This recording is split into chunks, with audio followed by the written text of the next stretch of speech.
So I was just alerted yesterday, though, that you may not be the most featured guest on the auto detailing podcast. You maybe be, but then when I told him that you were coming on today, he was like, dang it, he might have one more than me. But We're Kevin Davis, we're like Alec Baldwin on SNL, right? Like that guy. He has the most on LD. Who's the other guy? Paul Frasco, Oh, okay, Paul cool. Frasco. But no one gets tired of either one of you. So welcome back, I guess, Kevin Davis, the man of many hats, and happy belated birthday. Thank you very much. Yeah, I'm here in Orlando, which it's nice and stormy today, but it's been super, super nice. Good place to spend your birthday. We were down for William Laura's detailing summit in Oh yeah. Miami, Okay. and so I ran up and said, "Hey, fly Michelle in," and my kids came down from Atlanta, and so we're just kind of hanging out and Nice. having a good time. I try to maximize the travel. Mhm. It's like let's if I'm already here, costs half as much, send somebody else down. 100%. What was the I saw him, he's actually been a past guest of the podcast a long, long time ago. I think I interviewed him at MTE in like 2017 or 18 or something, 19 maybe. Wow. But what I saw he was putting on kind of an event. What was the premise of the event? And then So how'd it go? the big thing for William is he's trying to feed back into the detailing industry. So he has this thing called Detailing Summit Miami. He did one up with Brian Crosby in Atlanta. And so this one in particular, I mean, it was a small event. He's continuing to try to grow it. And it's relatively local to Miami. So he's trying to get, more people to come from different places. But like I was there, you're able, Grant Menard and Michael Abens was there, Barry Thiel from SB3, Tyler Cucci from Diamond Protech, had some guys from Oscar Hernandez from Stinger, like tons of great guys. Tony Pando from Dr. Color Chip. I'm trying to remember if that's everybody. There was a couple other people there. But he had an education day. So each of us came in, like I started the day and talked about web and marketing for Detailers Roadmap and roadmap sites. That's why I was down there. And then, guys were talking about business and Tony's talking about Dr. Color Chip and paint touch up. But really it was interesting because like almost every speaker talked more about like, here's how you run your business and here's some life advice and here's like Mm. motivation and that kind of stuff versus, hey, here's how you put our coatings on, right? So it Do was you, it was it was really good. do you see that shift kind of happening? Because for so long, there's, especially in the detailing space, and we don't have to even talk about anything else in the detailing space, even though it's not a detailing podcast. But do you see, because you deal with you working with Detailers Roadmap and talking with a lot of your podcasts with that too, do you see a shift of people talking more about business and less about like straight detailing techniques? I think it kind of depends on the audience. I think it should shift. That's Mhm. that's probably how I'd answer that I question. mean, I we've mean, talked about that a lot, right? yeah, Like, and like I we, mean, yeah. I was doing those business. My YouTube channel was all business, and this Mhm. was 2013, 2014, and then if you go back and look at the dates on my videos, they're all probably stop at like 2016.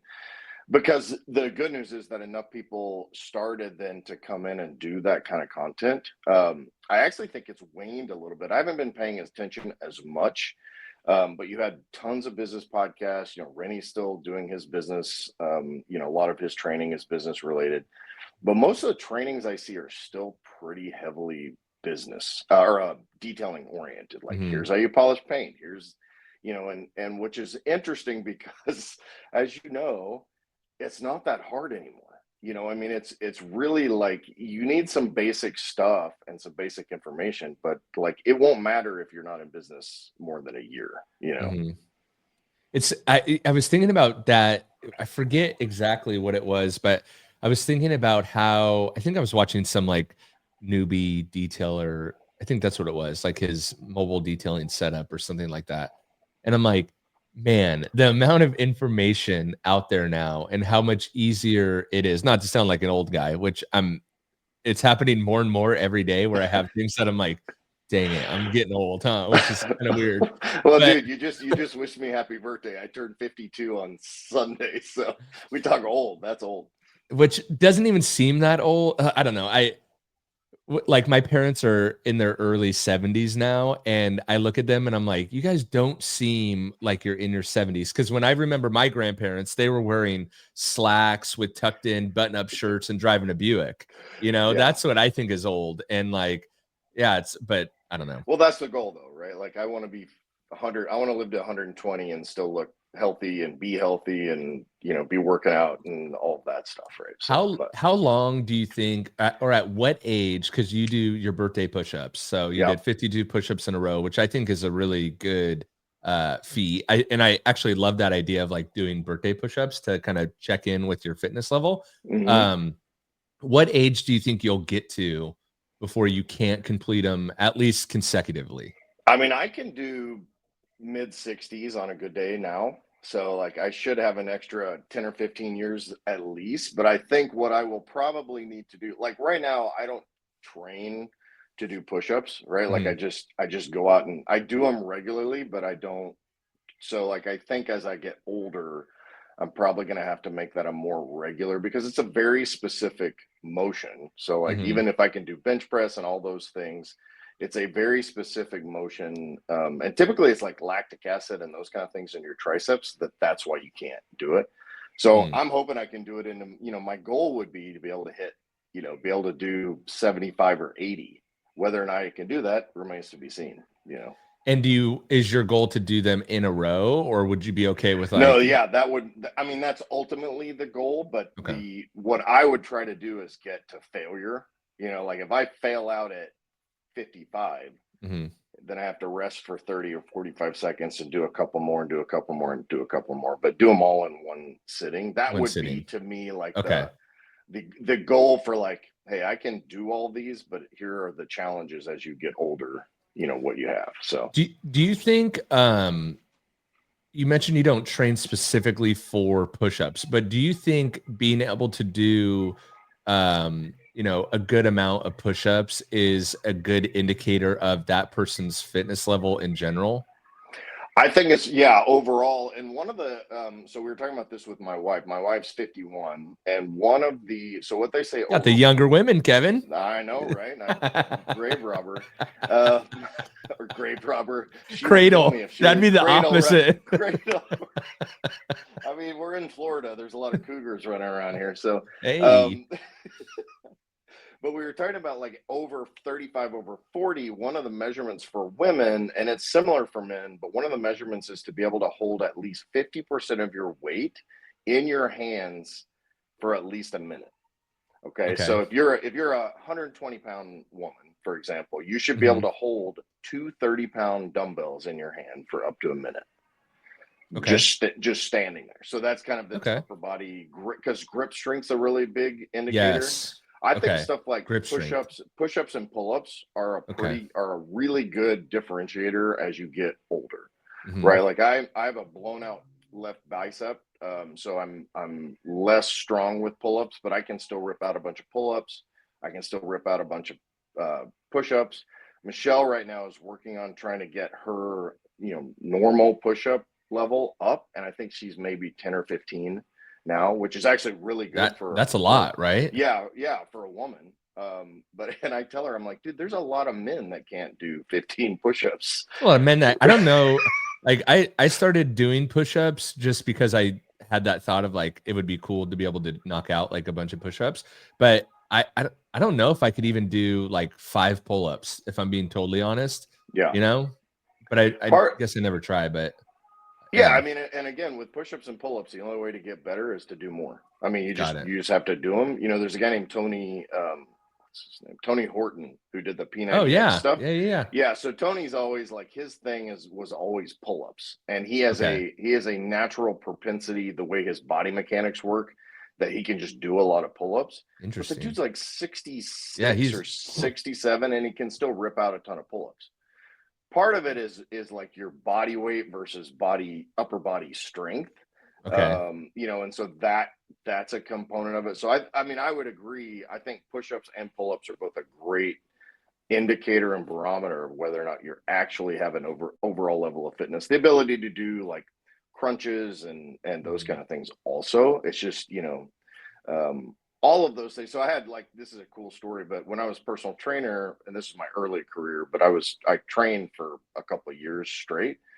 I had a client that was in his early 90s. And when we started, he literally had to do that old man thing to get up. Like if he's laying down, he had to roll over, push himself up, try to, take Dang it, I do that now. My wife makes fun of me all the time of like, are you okay? But it's a hereditary thing because my son does it too. And he's 10. Well, that's more just that's your habit versus your ability. There you go. Right? There you go. Yeah.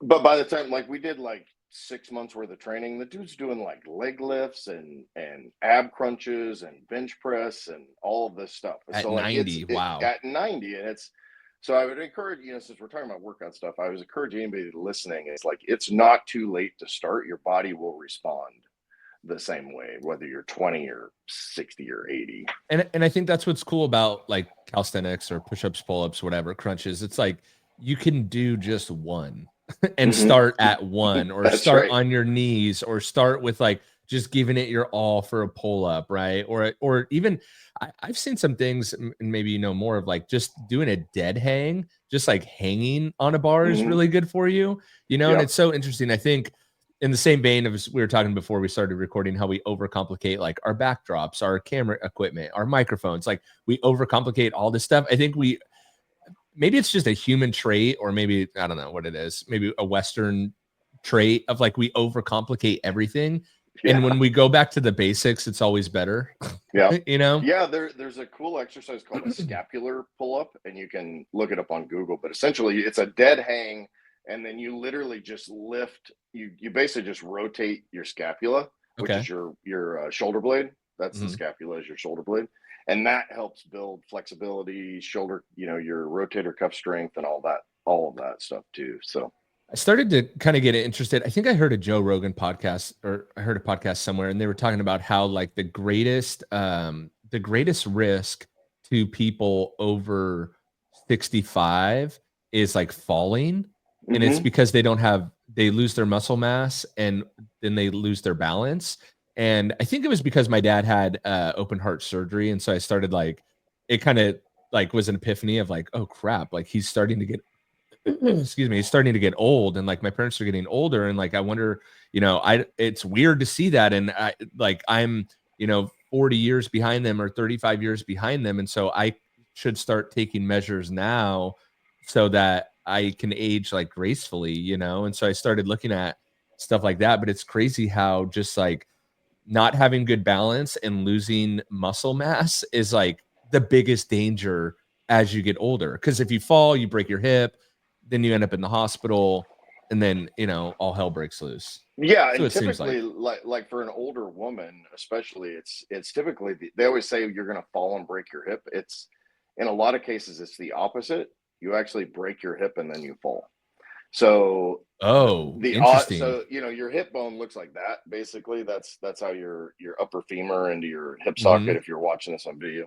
And so what happens is that the osteoporosis, they will have some sort of like misstep, or they'll fall, miss an actual step, and then it literally just, the head of the femur just breaks off. And so that, it's bad. So and then they'll fall. And so, but weight training is one of the primary ways to combat osteoporosis. Even obviously you need vitamin D and vitamin A and all of and calcium, and hormone therapy is really good for men and women. But that's typically, but it makes total sense, because as you lose, so it's all those finite motor muscles that you miss. If because your body, if you're just kind of shuffling, or you're not running, or you're not doing any of those things, all you need is the major big muscles really to kind of propel you forward or backwards.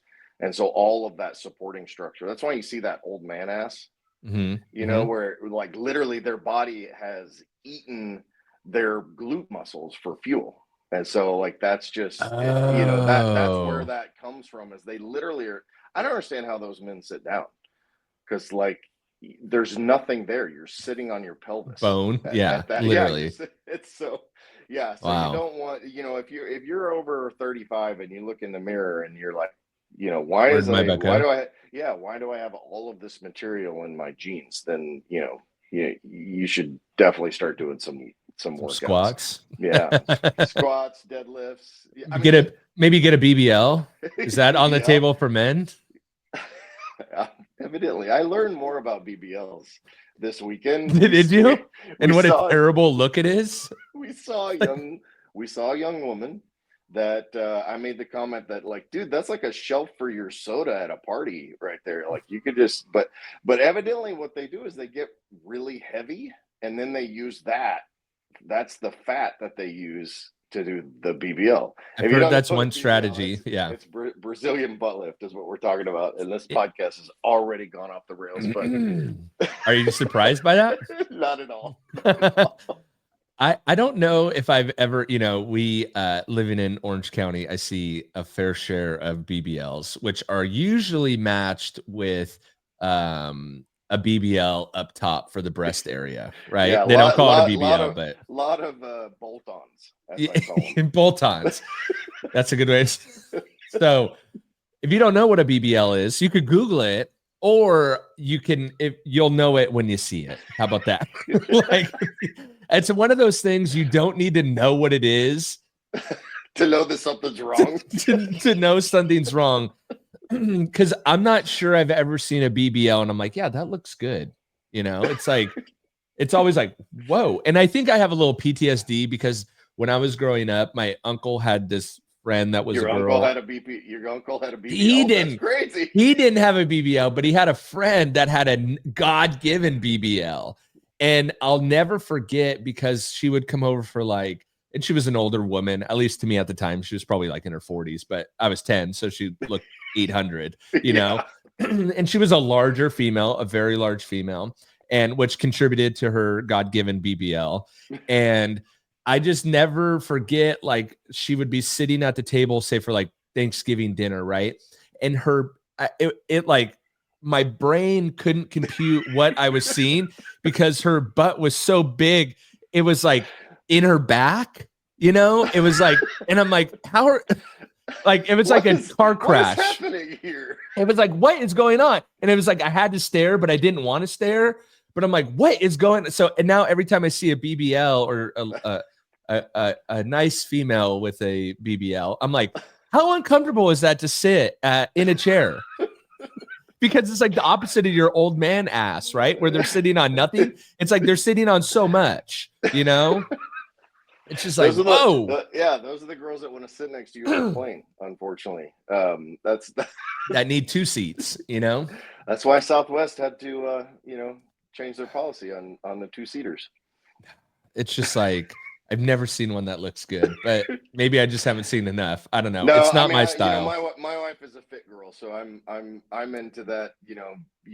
Squats are a girl's best friend, not diamonds. Yeah. So you were saying earlier, to bring it back, I don't know how we derailed so bad, but you're talking about these new mobile detail. You were watching the mobile detail thing, and you were talking about the difference between how much education is out there. I think was kind of your.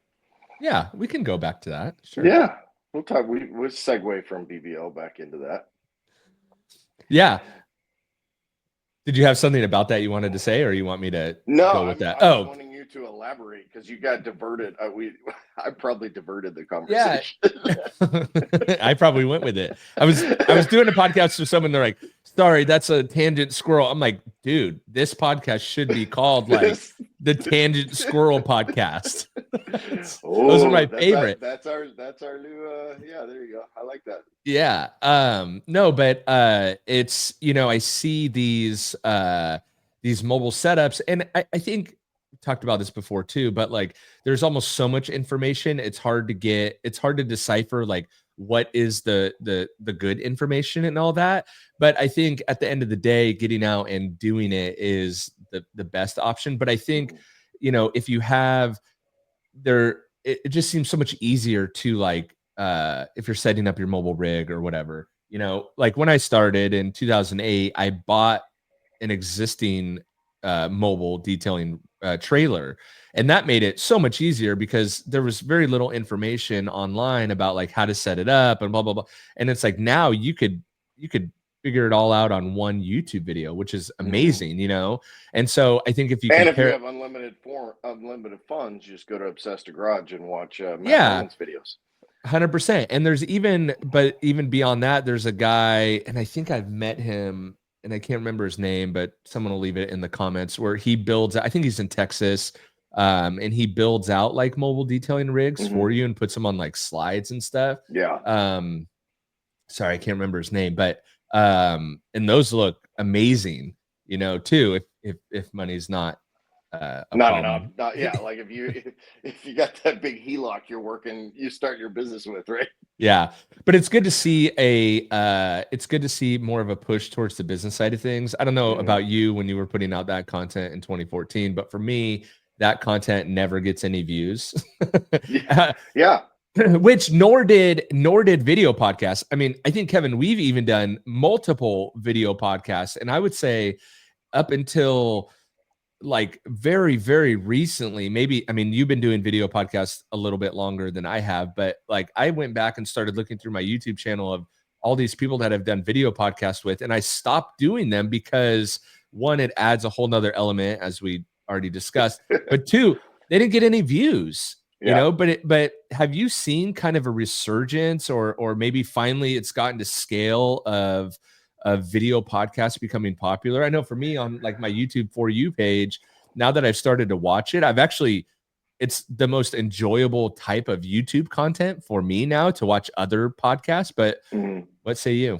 Yeah, I don't know whether, I think given that you have either Apple Music, I mean, you know from looking at your data that it's either Apple Music or Spotify. Those are the two main ways that people consume podcast content. YouTube is trying to compete because as you know, we can, you either automate it into adding it as a podcast, because they have, but they don't seem to really push the podcast side of, because that just grabs your RSS feed and then just does a static image. Okay. Yeah, it grabs I think what it does is it'll upload it, because I upload them as video. So I just do it because I actually go video first. That's my main, and with good audio, but then I edit the audio and then I upload it at that time. Honestly, I wouldn't, if I'm going to go listen to a podcast, I'm not going to go to YouTube to do it. If I want to search and find content from that podcast, like if I'm listening to the podcast and they're like, hey, this is a chart that we're going through, then I would probably go to YouTube to find that podcast in particular. I think, long form, it's a long form content thing. My podcasts are between 60 and 80 minutes. So that's a long time to sit and watch a video. So I don't know. What do you think? Are people just like starting it on their phone, but they have to have they're going to have to have YouTube Premium that I get the ad for and say no thanks every time I go into YouTube. Really? Do you watch YouTube a lot? Because I have YouTube Premium, and I'm like, my wife doesn't, and I haven't added her to my like family premium plan or something, and she'll be like, oh, watch this YouTube video, and I'm like, why is there 3 ads? What are you doing? It's so annoying. She's like, it's the worst, isn't it? I'm like thinking in my head like, oh shoot, I should probably add her to my like family plan or something. Yeah, I mean, I'm not a huge YouTube guy as far as consuming content. Like we typically, I don't watch a lot of TV anyway, and so, but I do, short form stuff. So I'll go Instagram. So about 6 months ago, I made a decision to not do as much social media or content input, which changed my life.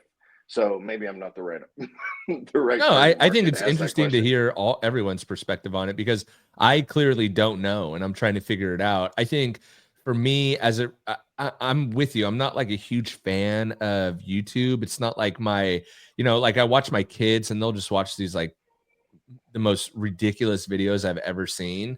And for me, I don't watch a lot of detailing content at all, but I produce a lot of content because for me, I know that YouTube moves the needle as far as sales, as far as awareness and people finding out about who you are. And it's led to some really big business dealings for me. And so I know that it's important, but I've always struggled with, I just don't love it as like a platform. And so, but and I've talked about this too, I felt like I got myself into a bit of a pickle because, I started my own brand, right? Mhm. And so having my own product brand, Jimbosdetailing.com Jimbo's fits good Detailing. there too. Hold on, I have a banner here. Let's do boom. Oh, Oh, look look at that fancy stuff. Yes, use code YouTube for 20% off. But I started a brand, and then the best distribution for that is YouTube. But I had built my YouTube brand on basically talking about other people's brands, right? And so I got to a place of like, well, how do I do videos on my own products? But I don't want it to make it seem like a commercial every time. Like that, no one wants to watch that. Yeah, right?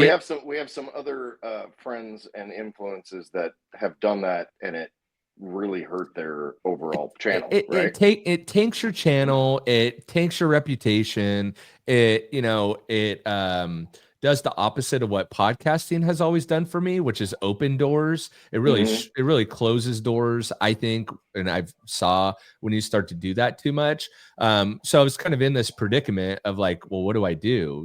But I've had this podcast, as you know, since 2014.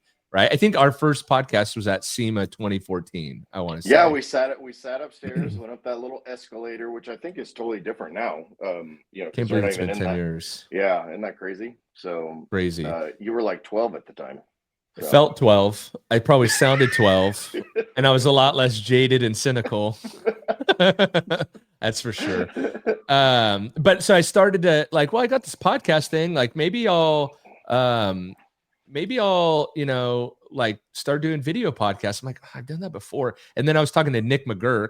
I think you know Nick, right? Yep. And he's like, dude, he's like, oh, I'm starting this new podcast, and I want you to be a guest on that podcast. And by the way, I'd love to do a podcast with you. And I'm like, dude, haven't we done a podcast? He's like, I've never been on the auto detailing podcast. And I'm like, let's do it. Let's have fun.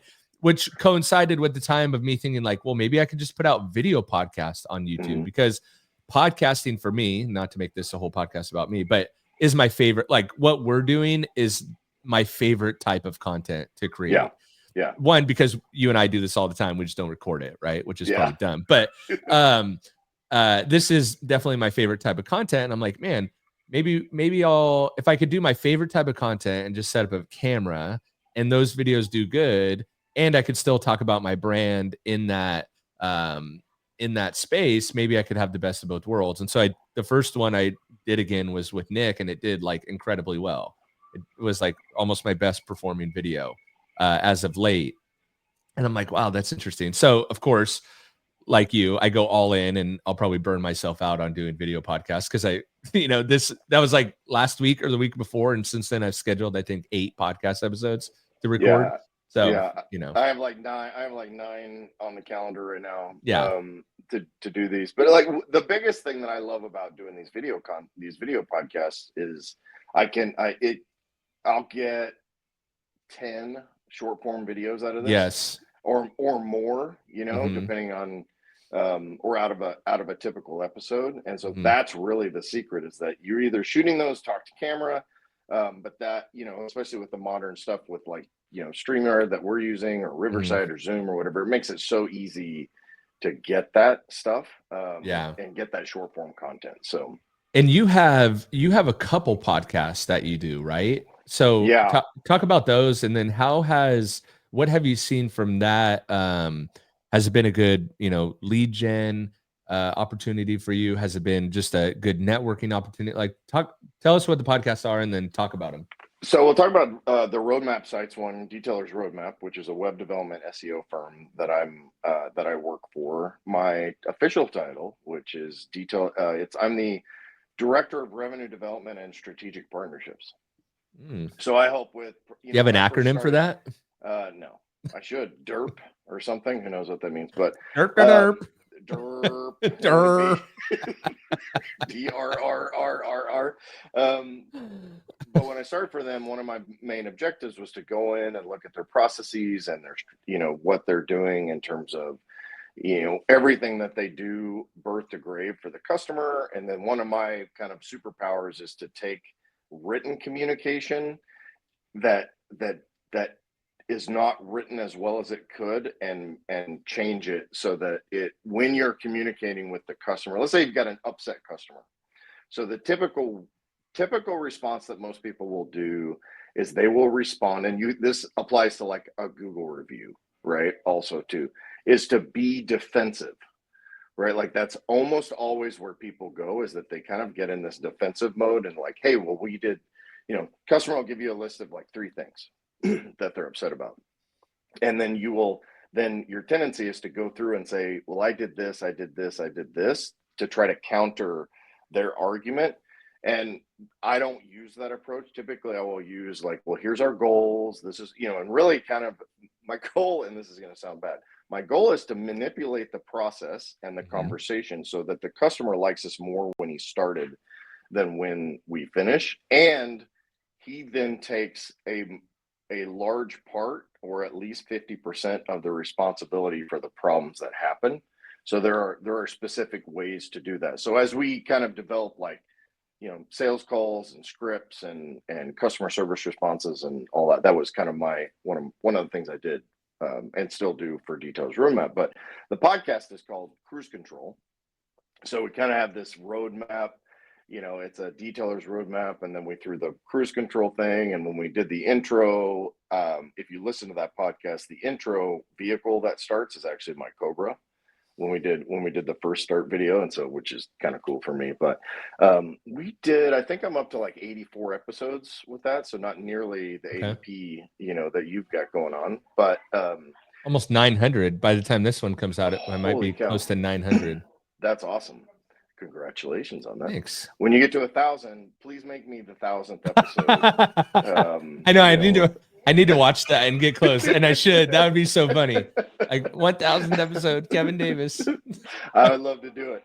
But really for me, like over the last 10 or 12 years, I've developed friendships with pretty much all of the OGs, including yourself, in the detailing industry, right? So when I started, one of the goals for Details Roadmap is to take that and leverage that network, right? Like those are all my friends. And so with both of my podcasts, my main objective is this, right? Like you and I are just sitting and have a conversation like we normally would. We happen to be recording it. And most of the time I'll have some sort of like, all right, well, I want to make sure we talk about these couple of things, but other than that, it's just a conversation. So, right. So most of the episodes, if you go listen to them, are just industry leaders that happen to be some of my best friends. And so that's the objective for that, but it's education. I just had a guy that launched today who talked about like recipe for business. I've had Mike McAllowitz, who wrote Profit First on my podcast. That's a big guest. Yeah, he was I've known him. So I did his podcast in like 2015. And it was super fun. We had a fun story. And so I actually reached out to him and I'd say, hey, I've got 2 podcasts. Would you give me an hour and we'll do both of them? So he ended up giving me a 30-minute episode for both podcasts. So I happened to actually be in Cancun at the time. And so I'm shooting this podcast from my hotel room in Cancun. So we did so I did the intro, we did the content, and then it was they're so different that we were able to do 2 separate podcasts, from the same little 1 hour. But super, super cool guy. So I had like a visionary series where I have all these friends of mine that are super like way out of my league business guys, like they're a couple $100 million exits out of their company and all, these, and I called it a visionary series. And so I try to get people both in and out of the industry to have good conversations with. I've got a friend of mine that's an AI expert. And so she's coming on and we'll be talking about implementing AI in small business and those kind of things. So that's the Cruise Control one. And on the other one is called Maxed Out Man, which is my brand that I do for men. Basically, it's a project. We do coaching courses. We're working and doing like big retreats and all that kind of content. And about in June of last year, so about 6 months ago, we decided that we were going to kind of change our focus. And this is like from a business standpoint, don't be afraid to do this. I'm still a little nervous of how it's going to go, but we originally kind of had this, what really is kind of a cookie cutter way of doing men's content, right? Like there's kind of 2 sides to this coin, which is like you have the stop being a pussy, be a real man guys, and there's like a bunch of those guys, and then you kind of have more of the lower, more business oriented stuff, and you throw in some marriage and relationships and stuff. So my wheelhouse, being almost married for 29 years, is marriage. and fitness and business. Those are my like three big things. And rather than reach out to guys like me who are in their 40s, 50s plus, I'm going to try to get them early, like 25s, you know, like more your age. We talked about this a little bit before, but more your demographic, because I want these, like the guys to have their first marriages, like the only marriage, and make it awesome the entire time, like mine. And so, you know, and just like we're talking about, you know, all right, Kevin, I feel like I need to start doing pull-ups and push-ups. How do I do that? So we can lead those guys to that. So the podcast has been a little all over the place. And so and it's on hiatus now after November 15th or whatever it was, about 3 weeks ago, I stopped releasing new episodes. So after the first of the year, we're going to do more pointed content, and actually more talk to camera stuff, which would be just like, I call them like maxed out motivations or something like that, to where I'll do like an 8 to 15 minute medium form, just me talking to the camera, which then we can cut up. But my guests, I joke and say, you know, I had on 1 week, I had a guy that he's a friend of mine. He's 92. He was a pastor for 40 years. He was actually a secret agent in the Army, which was cool. But we went from that to like a men's sex coach.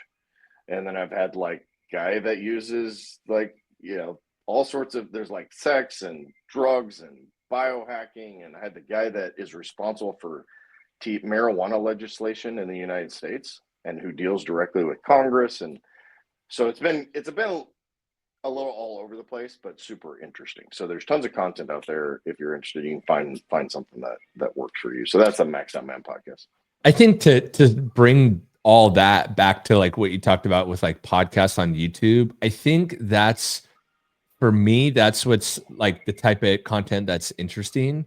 And I actually like that it's all over the place, because you get a wide variety of stuff. And I think when you look at some of the biggest podcasts out there, a lot of them do have a wide variety of things, right? Because they like the host, or they like the format, or because, as you know, there's also a lot of bad podcasts out there, right? So it's well, like, you know, less than 10% make it past, like, first of all, less than 10% make it past what, 5 episodes? Yeah, something like that. And then if you get past like 20 episodes, you're in the top 1% of all podcasts. Right. Because this is way harder than it looks, believe it or not.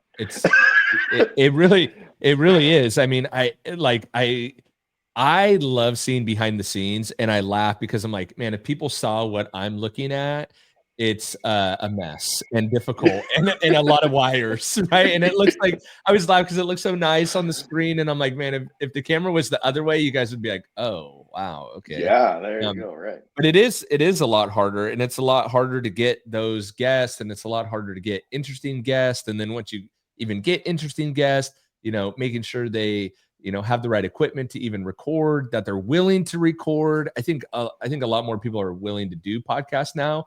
But I remember back in the day, it was hard to get people to even agree to do a podcast, you know. But I would imagine for you, as you get these more popular guests, right, that have less time to do things, it's harder to get them too, right? Well, and that's why I did that podcast with Mike from Cancun, because his assistant was like, and I was emailing with him directly, but he was like, handed me over to Jenny, I think is his assistant. But he was like, hey, what, you know, you work directly with Kevin to get my availability. And it was like, all right, I have this day in whatever month it was, November, back in 2023, I think, or maybe it was March. And that was the only day he had for like 120 days. So I'm like, well, done. I'll take it. You know, that's done. Let's make it happen. And so getting some of those hiring guests. But what I have found now is that, like, I have some kind of whale guests, you know, like I really like some big guys and girls. And so, you know, it's a matter of just asking, you know, it's crazy how many people will say yes.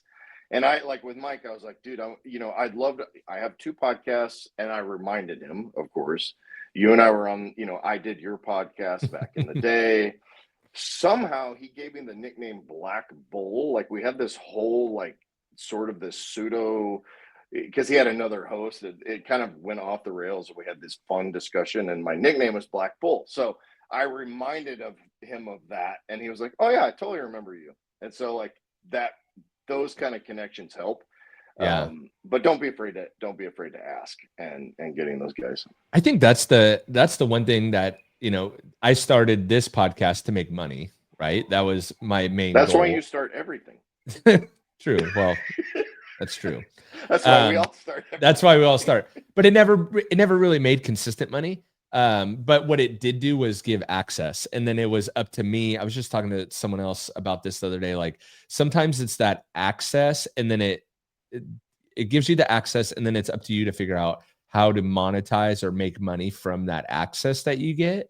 And so I forget why I brought that up, but yeah. Oh, I remember. So there was a friend of mine that like a long time ago reached out, but I had done the podcast for maybe 6-7 years. So it was pre-COVID, and he reached out and he did like, he was a benefits manager or sold like healthcare packages to big corporations or something like that. Like a very difficult like thing for when you're just starting out and you have no contacts and you're trying, like your target contact is like a CEO of a company with like 150 to 500 employees or something like that, right? Like Right. a very difficult thing when you're like so green to it, right? And he goes, "Oh, I had this idea though that I would start a podcast, and what I would do is I would just reach out to these people that are my target contacts, and instead of trying to sell them and just getting rejected or ghosted or whatever, I'd start a podcast and I'd interview them and I'd talk about them. And then from there, then after I developed a relationship, then they would inevitably ask what I do. And then I could tell them I'm a benefits guy or whatever he did. I don't remember, And so, but anyway, I was like, dude, that's a great idea, because that's what podcasting does, is it gives you access to deeper levels of people that you want to talk to or need to talk to or whatever. Right. And I remember seeing that same, I don't really talk to him anymore, but I remember seeing him like a year, 18 months later. And I'm like, "Hey, did you start that podcast? And like, how is it going?" And he's like, "Game changer." He's like, "I started it and I got immediate access to these people, like immediate. And from there, I've been able to leverage that relationship and, get some clients out of it." And Well, so everybody's favorite subject is themselves. I mean, 100%. So like, 100%. yeah. And most of those, especially if he's in kind of a less forward facing industry, right. Then it's like, "Hey, how'd you like to come on and you can use this for content and you can post it on your YouTube or whatever." Most of those guys would love to be on. Yeah, especially now too. I think everyone's realizing how important just media in general is, and you never know when. I mean, how many examples is there of like, people getting ultra viral or ultra famous of like one little clip or one little Well, thing, dude, that Hawk Tua girl or I saw whatever. she just started I happened to see CoffeeZilla. She is going to go to jail. Really? 100, yes. So Can what you, she did? yeah, tell us what she did. So and I'm not fully ingrained in the story, but as I understand it, and I'm not a huge crypto guy. I've been. You're not a crypto bro? I've been getting a little XRP and Dogecoin Okay. and all that. Threw a couple $100 at it just see what it would do. Yep. But evidently, what she did was she started a meme coin. And so she started this crypto coin and then sold a ton of it, like millions of dollars worth, but then cashed out. Like she limited it to a very small percentage and then cashed out everything that came in. So evidently there's some sort of like crypto insider trading kind of thing that happens. And I'm not an attorney, but essentially she released this thing almost as a joke and then decided she could just keep all the money. And even though crypto is not heavily regulated, there's ways that they can still regulate your behavior around anything when you're taking money from people. Yeah, I saw CoffeeZilla. Have you ever seen that CoffeeZilla guy? Yeah. He like exposes scams. I saw he posted about it and I was like, what? How? Because she came out as like, she's making all this money, but she's donating it to like feed, dogs and cats or something. And I'm like, oh, okay. Like, and then I was like, wait, what? Like CoffeeZilla's doing a whole like hour-long thing exposing the Hawk Tua scam. And I'm like, what is going on? And I saw I didn't end up watching the whole thing because I'm kind of with you. Like the crypto coin, the, you know, what everyone was calling like Web 3.0 that never, you know, what Never were the happened. other things that there was like crypto and it was coins, right? The coins that people were meme coin and all meme that stuff coins and yeah. yeah. And you guys will just blast us in the comments, 100%. which is totally fine that we don't know anything about crypto. I have Robinhood on my phone. I put like $250 in there just to see what would happen, and I'm just letting it sit there. So there's two things I never claimed to do on YouTube. One is be a chemist. Two is be smart. So just if you expect too much out of me, just get ready for the letdown. But it brings up a good point with the Hawk Tuah girl, because there's another one. I don't know if you saw this guy, Lieutenant Dan from Tampa Bay, Florida, and he like lived on a boat. Stayed on his boat. Yes. During the hurricane. Yes. He got a free boat as a result of it. Yes. And it's kind of that he's going through it too, and he's just unraveling, right? But it brings up a good point of like the you can get famous and you can get lucky, you can get viral, whatever, a few times, you can kind of sustain it. But there's so many examples of, and this goes into like having a podcast, starting a podcast. People ask me all the time, oh, are you worried? I remember Ivan LaCroix asked me like way back in the day, oh, are you worried about other people starting a podcast? And I'm like, well, no, because not everyone's good at it either. And I'm not saying true. I'm good at it, but like, you know, luckily there's no Bitcoin scam coming after me, or like I don't have an arrest warrants anywhere, or like, you know what I mean? And that's what's happening with like that Hawk Tuah girl you're seeing, or like the Lieutenant Dan guy, which is what a great name for him. That's my brother's name is Danny. Okay. And that's his, and with all his, and he does. Does he have one leg too? He doesn't, but he's thinking about transitioning. He wants to be a pirate. They're gonna poke out his eye and cut off his left leg. Perfect. I guess could be the best thing to ever happen to him. 100%. He's not a minor, so it's okay. But he's a guy that like he'll have to pay for it. Then. He's like the guy that manages the concert stuff. And so all he knows tons of famous people, and they all call him Lieutenant Dan. That's his. Got it. He even has it on his little name tag that he wears for doing the events. But and Hawk Tuah girl, she started a podcast. That was like one of the first things that she did, right? Mm-hmm. Well, and then we saw like the Call Her Daddy podcast where she got paid to do a podcast. So it's Kamala. And so all those things kind of happening made me think like, man, maybe like 10 years in, are podcasts really at like scale now? But the same thing happens. I was just talking to someone else. I forget who it was, but they were talking about ceramic coatings, and they said like, hey, do you think ceramic coatings have finally like that lexicon made it down to the consumer where regular customers are calling and asking for ceramic coatings? And I'm like, I think it's finally starting to get there, in the same way that they call and ask for like a clay wax, right? Mm-hmm. And so it's interesting how like, you know, you can be really early to trends, and timing trends and timing things correctly can be really, really important. And you just mentioned it, kind of breezed over it, of like making sure that you're willing to like adjust and change your business, kind of like you're doing for Maxed Out Man and stuff like that, right? Like always willing to kind of explore new roads and see if it works, right? Yeah, don't be afraid to fail. You know, I think that's one thing that separates the entrepreneur from the normal business owner. And I've talked about this on my podcast and probably even here, that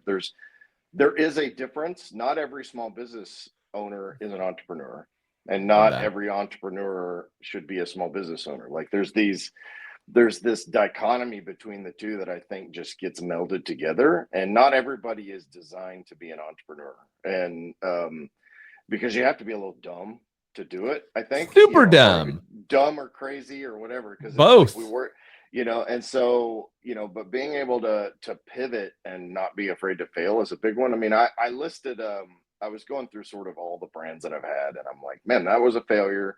That was a failure. That was a failure. But if I just tweaked it, I think I could do it again.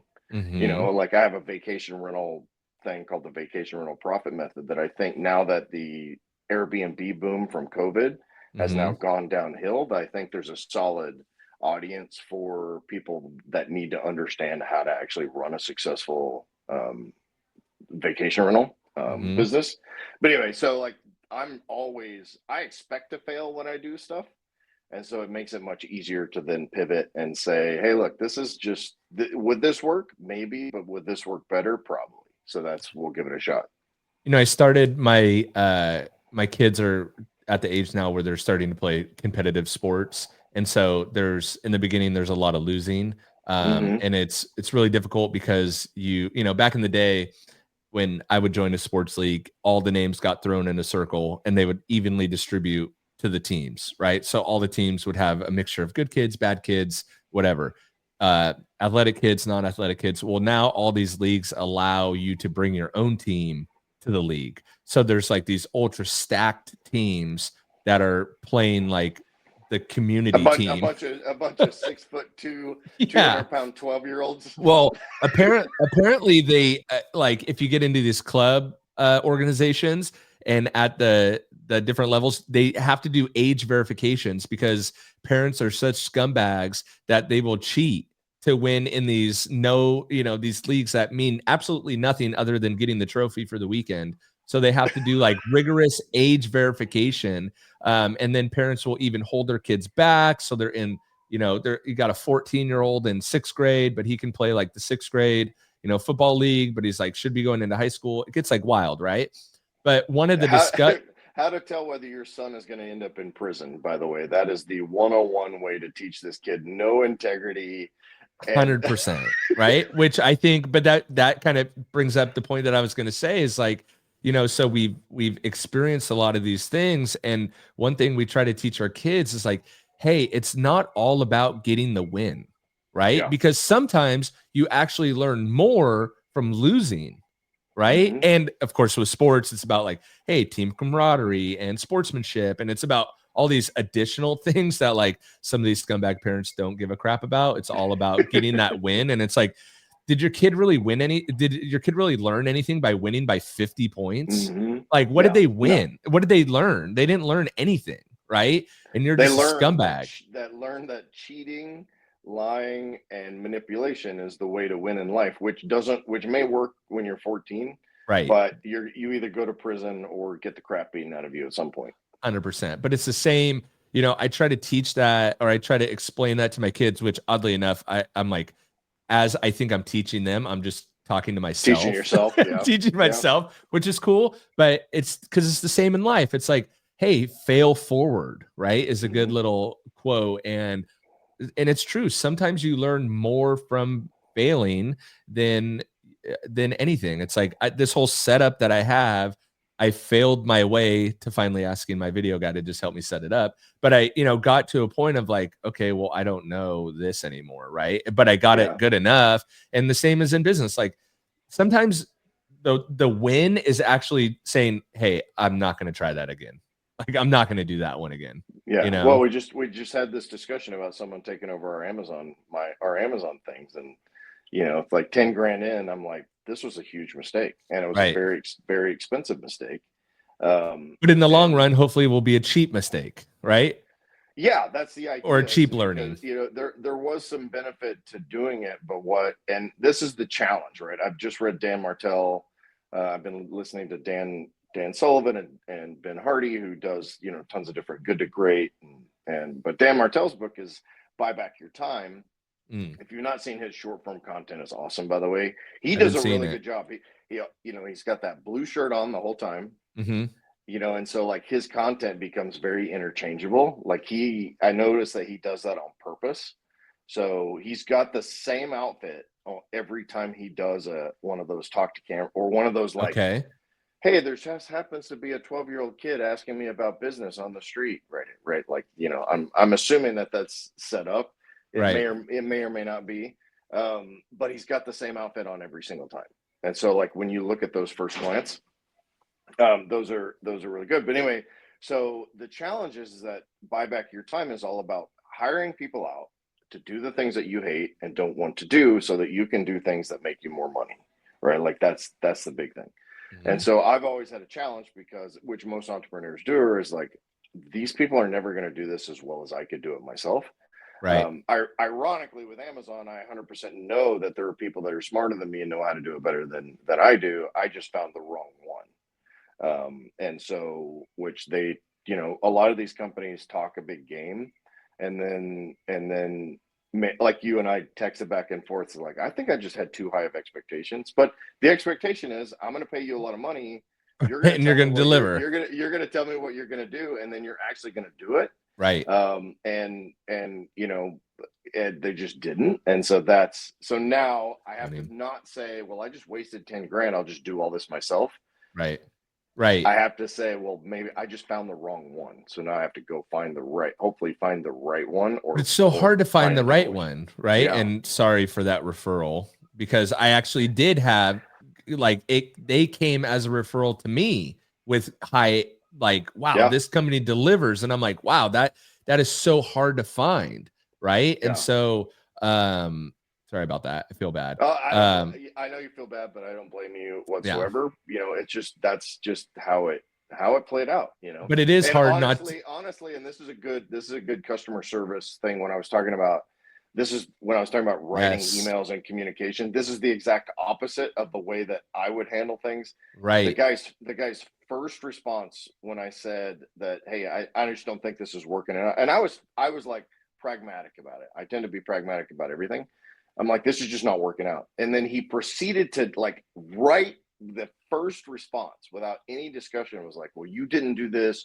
You didn't do this. You didn't do this. And first of all of them were untrue. And I had documented proof to show that everything he was saying was complete BS. But then it just pissed me off. Right. It's like, all right, fine. And here's where I really got dinged is I learned to read the contract better, because he gets paid for the last month even after I fired him. So he in the agreement, and I could probably fight it, but by the time I spend all that time doing it, I could just go make that $2,500 somewhere else. Right. And so, but like that's like, dude, just why? I don't understand why you have to be such a dick about it. Just say that, yeah, there's some things that my team said that we didn't get, and I said, and I could have said, well, here's our perception. This is why, all that stuff. And like, honestly, if he had responded in a good way and taken action to fix it, dude, I mean, $2,500 a month times 12 and times multiple years, that's lifetime customer value that would not have been that hard for him to kind of re-engage with the customer. But well, whatever. And that's the thing too. It's like we started the podcast with this of like running a business and then having the skill set to actually do the thing that your business is about are two totally different skill sets, right? Yeah. Even like doing a podcast about detailing is much different than running a detailing business, which is much different than actually detailing a car, right? Mm-hmm. They're all very different skill sets. And, but I'm with you. Like I take a much more like I'm at fault approach, right? Mm-hmm. Especially with like my product brand. And here's another opportunity to show that 20% off code.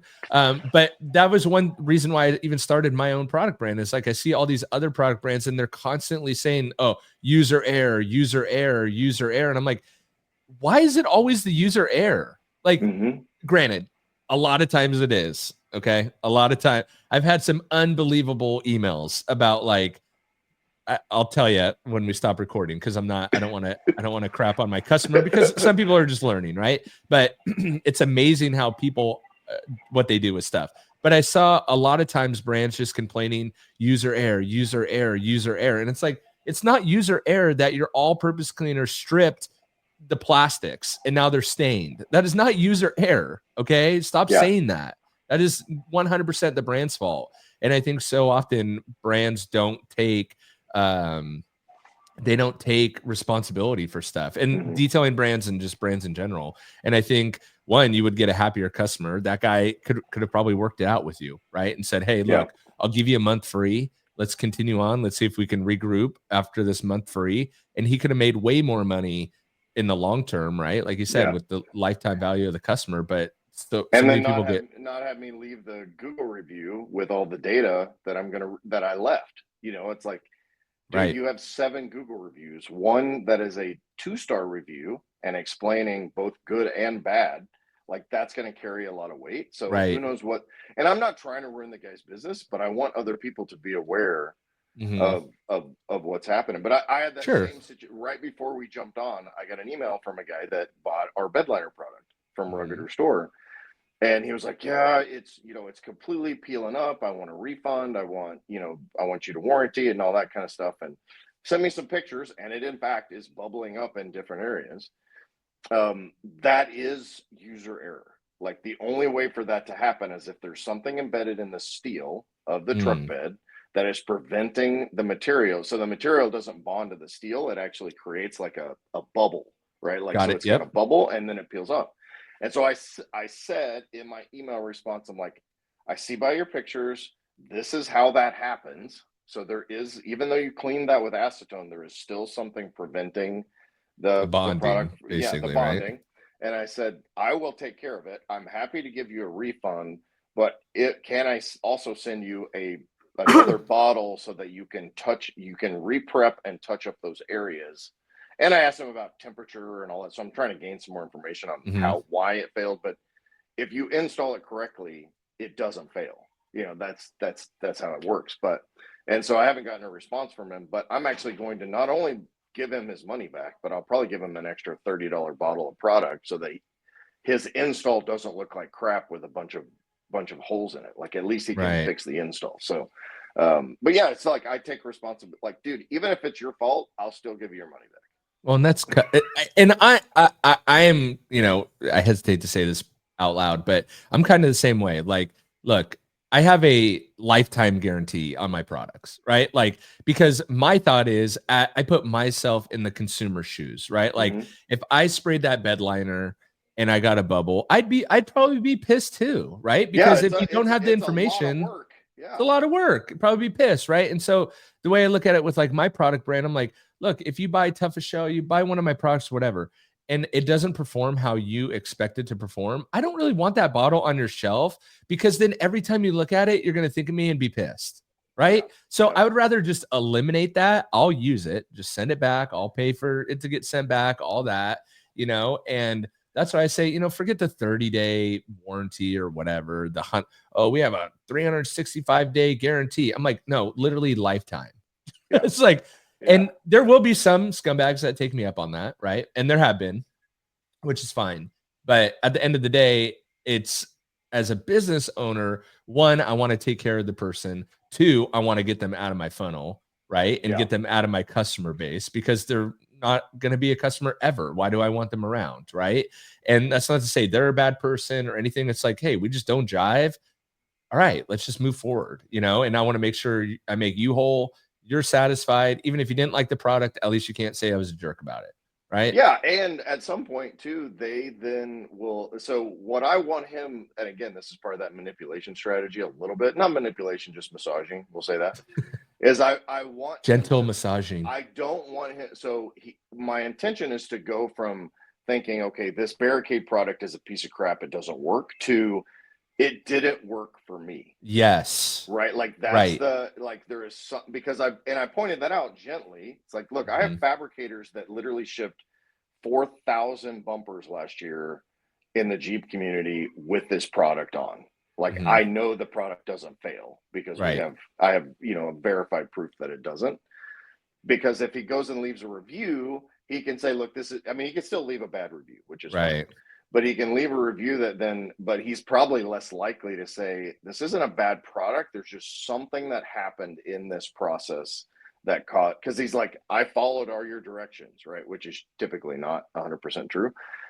But if I give him this free bottle, then he has the opportunity to fix it and say, oh yeah, well, it actually did stick after I re-sanded and re-cleaned that section, or whatever he does. But again, I want him to think it didn't work for me versus it didn't work at all. And I think that's maturity in business too. And that's one thing I've kind of started to think about too a little bit, is like, you as the business owner not taking that on and being like, crap, I got to change the product. I got, like, what did go wrong? And you can glean, I think it just takes time, like, being around, right? Because then you can glean, like, no, look, I've sold hundreds and thousands of bottles of this stuff. Like, it works. There was something in this guy's air, because, and I've seen that too, of like, if I took everyone's feedback with my product line and like the vast majority of feedback is it works exactly as it's intended to. And then you get like that one off comment that's like, it actually made my car dirtier than it was when I started. And you're like, wait, what? But it, and it can really hang you up. At least it does for me, right? Yeah, you can internalize that and say, well, maybe I shouldn't even sell this stuff. Right. Totally. And it's like, wait, hold on. I got to look like, how many bottles have I sold? How many reviews do I have? Right. It's just one guy who knows what, who knows what their issue is, and giving their money back is the easiest way. I mean, and keep in mind, like 100%. This isn't like one of my $20 products. This is a $200 loss. So like, and it's a big hit. Ship it, yeah, and so then I'll be $250 into it by the time I refund his order and then ship another bottle. But again, that's way more. Who knows? The guy could be like super deep in the C10 truck community. Yeah, you never know. So, but what does 2025 Kevin Davis look like?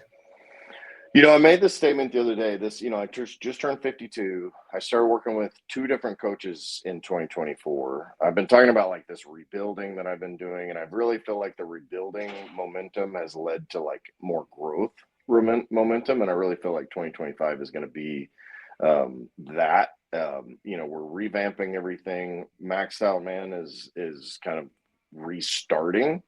But I have a guy on my team now that, is a branding expert, and we're kind of walking through all these funnels and, all of that stuff. And my main objective is I had a great conversation over the weekend with a guy, owns like 6 detailing shops, very successful guy. But we start talking about marriage. We start talking about his marriage and business. But he was like, dude, my wife has been begging me to work out with her, but I can't afford the time, to do that. And I'm like, that's bullshit. You can totally afford the time to do it. And I asked him, I said, okay, let me give you a choice. Unless she wants you to go to Pilates, don't do it. Right. Like, this is literally like, he's got a gym in his house and he loves Oh, got it. Okay, got it. Him to do it. And so I said, let me give you a choice. I'm going to take all of your businesses today and I'm going to make them fail, or I'm going to take your marriage and your family and make those fail. Which do you choose? And of course, the right answer, which not everybody would give the right answer, the right answer is take my businesses. And he said that.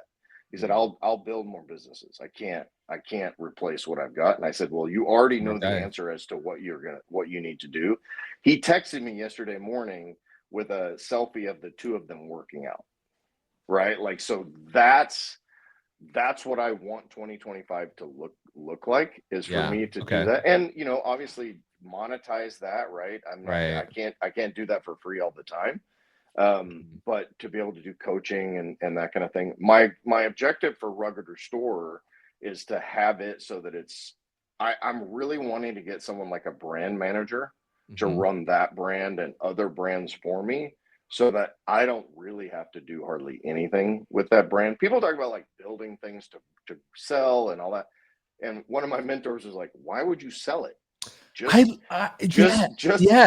get it so it runs on its own and pays you the money for it. Yes. So that's Love that. With that brand, that's what I'm trying to do. And if I get a brand manager that is more geared towards my thinking, maybe they can run multiple brands for me. So that's kind of what I'm doing, in 2025. How about for JIMBO? What's going on in your world? Yeah, I think I really like that last statement of like building something and not selling it. I think there is such an emphasis on that. For 2025, for me, it's really trying to hone in, like I mentioned in this podcast, like I really want to, creating content is kind of the foundation, the pillar of everything that I want to do, right? I want to grow my JIMBO's detailing brand. And so it all comes back down to creating content. I think for me, the most important thing in 2025 is just really my content has kind of been all over the place as I'm like trying to figure out what type of content I want to do.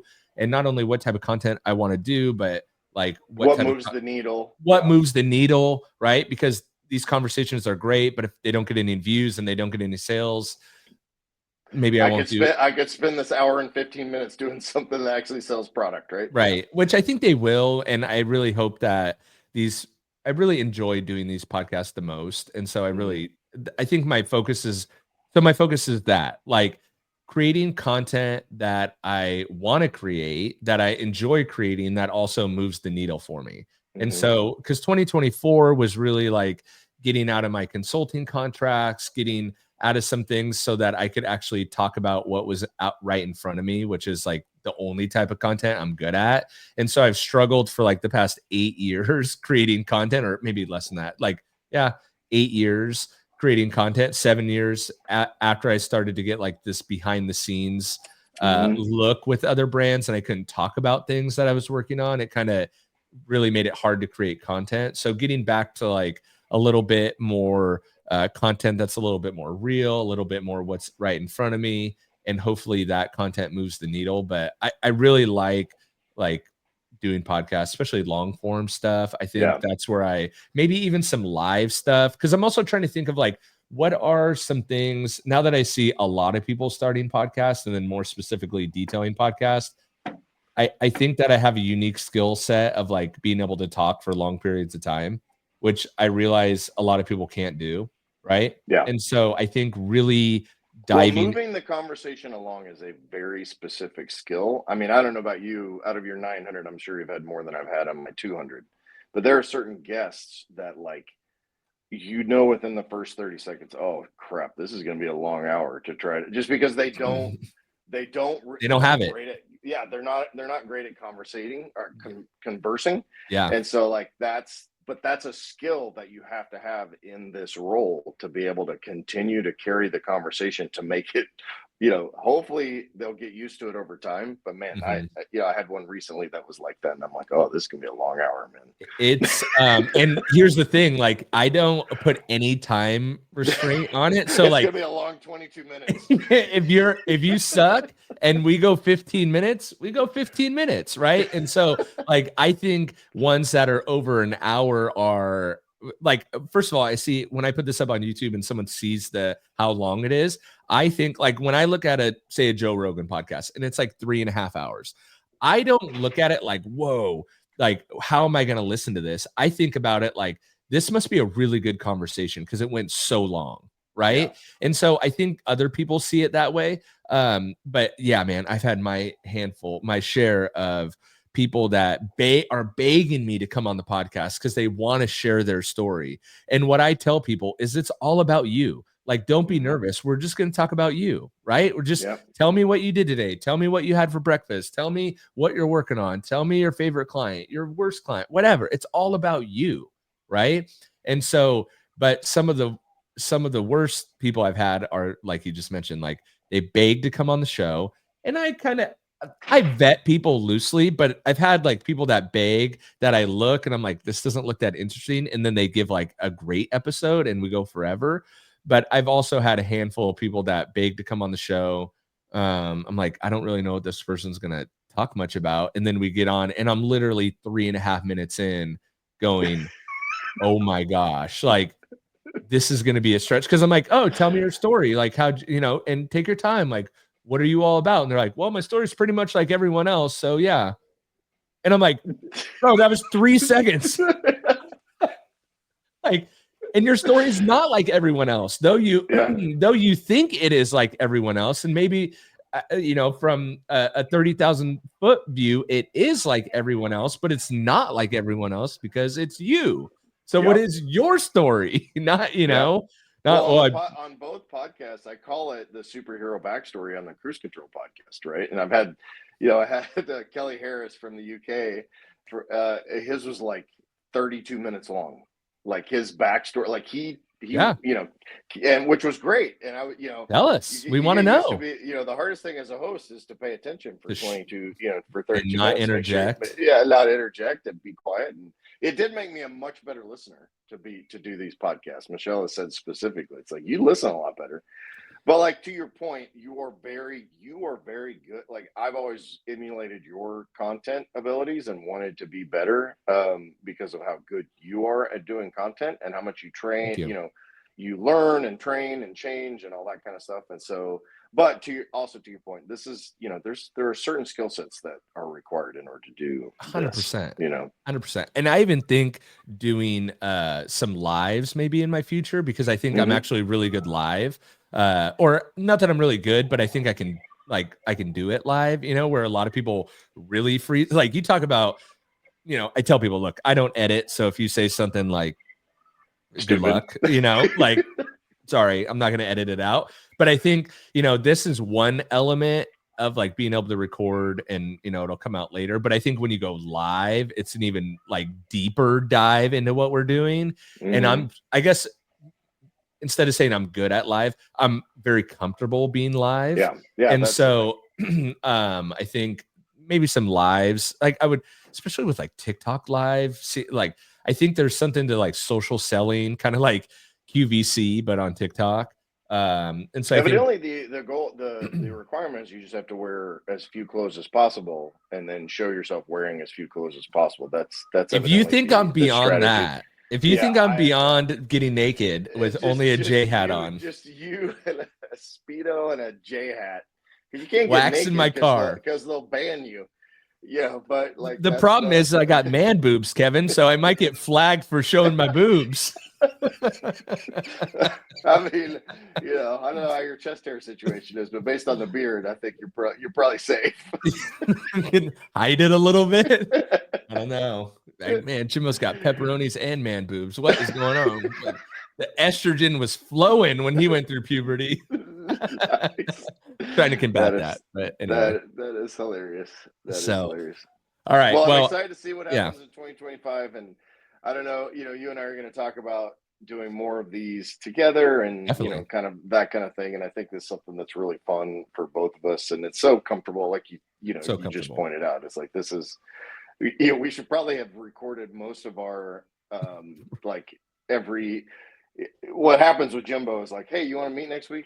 Oh yeah. And then like 2 months later, we're like, we should probably, we were supposed to be like 2 months ago. Were we supposed to meet? Yeah. So we'll have to get these on the calendar, but no, it's been awesome. I appreciate you. No. And how can, likewise, it's, I don't have many friends and, or people that I conversate with, and you're one of the ones that have stuck around because I enjoy it. So I appreciate that. I can't believe it's been 10 years. Yeah, crazy. That's crazy. Yeah, it's crazy since we've been doing this. So we've done a lot of great episodes. Go back and listen to the other detailing podcast. A lot of these episodes have been super fun. We talk about hair products at some point too. So talk about everything. But and how can people find? I guess you mentioned it, Cruise Control Podcast and Maxed Out Man. But is there any specific links you want to? Yeah, do those two podcasts. I think both those are really good. Cruise Control and then Maxed Out Man on pretty much all the channels. My off-road brand is ruggederstore.com. Maxed Out Man is just maxedoutman.com. So if you're looking for someone to just give you that push, just like with Lewis, we had that conversation and like he knew the right answer. Right. It took me to reaffirm and to like kick him in the balls a little bit and have the accountability too. Yeah, right? And have the accountability. So I have a business coach, I have a life coach kind of guy too, and like just having that and having someone get that 30,000 square foot or 30,000 foot view of your life.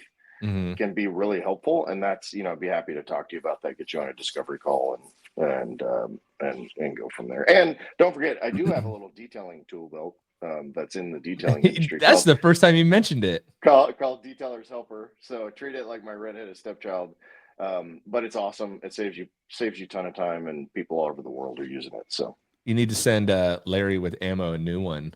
I happened to see one of his videos pop up in my recommended and watched it, and he was wearing a belt, but it was looking worn and tethered. You know how old that thing is? I gave that thing to him like in 2014, and I had it embroidered for it. He uses that thing to like hang Christmas lights and do all sorts of stuff. He loves that thing. And he, what's cool about that is that again, we talk about getting older. He was so protective of his own brand that he kind of refused to wear it on any of his content, and so it's really cool that he wears it now. So yeah, Larry's definitely a big fan. He became a friend of mine, as you know, and so that's super cool. So awesome. And just a little testimonial for Kevin from me, not to blow wind up your skirt, Kevin, but what's cool is that we haven't just met, right? So we've known each other for a long time, and I can attest that Kevin is the real deal. So definitely, if you're looking for coaching, accountability, you're looking for a tool belt, you're looking for someone to come fly out and help build a fence, he's willing to do that too. Small shop. Small shop. He's the most handy person I've ever met. How's your shop build going, by the way, as we kind of wrap this up? It's been slow, but we're I should have it.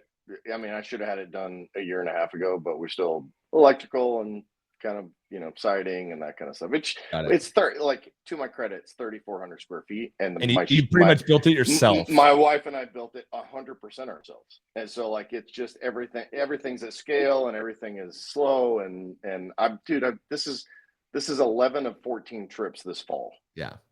So so I haven't been home to fix it, but well, you pretty much, I mean, it's there, right? yeah, it's there. It's dry. We're good to go. So Good to we go. can use it. So cool, man. All right. Well, thanks again. I'm going to end the recording and we'll finish up after I end it. But thanks again for doing this. I appreciate it. Yep. All right. See ya.